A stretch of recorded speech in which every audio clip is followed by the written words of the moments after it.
A'udhu billahi minash-shaytanir-rajim. Bismillahir-rahmanir-rahim. Assalamu alaikum students. How are you? I hope you will be fine. मैं आपकी teacher ma'am Saima. तो आज जो मैं आपके लिए कहानी लेकर आई हूँ शेर और चूहा की कहानी है। चलें बच्चों, मैं आपको कहानी सुनाती हूँ। एक दफ़ा का जिक्र है, एक जंगल में एक शेर रहता था।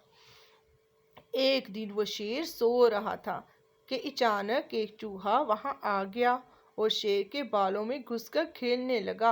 अचानक शेर की आंख खुल गई। इसने चूहे को पकड़ लिया। चूहा डर गया। वो शेर से मिन्नत करने लगा कि मुझे छोड़ दो, मैं आइंदा ऐसा नहीं करूँगा। शेर को इस पर रहम आ गया। इसने चूहे को छोड़ दिया। चूहा जाते शेर से कहने लगा कि मैं इस एहसान का बदला ज़रूर दूंगा।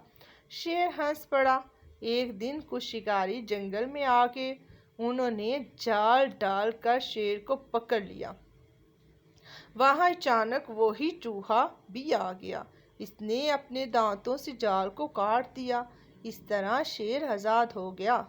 शेर ने चूहे का शुक्रिया अदा किया। चूहे ने कहा, कोई बात नहीं, एक दिन आपने मेरी मदद की थी और आज मैंने आपकी मदद कर दी। इसमें शुक्रिया किस बात का? देखें, अगर हम किसी पर एहसान करते हैं तो एहसान का बदला हमें ज़रूर मिलता है। हमेशा लोगों के साथ अच्छा करने की कोशिश कीजिए, इंशाअल्लाह ताला इसका अच्छा ही सिला मिलता है। अगर आपको मेरी ये वीडियो पसंद आई है तो प्लीज़ मेरे चैनल को सब्सक्राइब करें, लाइक करें, शेयर करें एंड बेल आइकॉन को प्रेस करें ताकि मेरी आने वाली हर वीडियो आप तक पहुंच सके। अपना बहुत बहुत ख्याल रखिएगा, दुआ में याद रखिएगा। अल्लाह हाफिज़।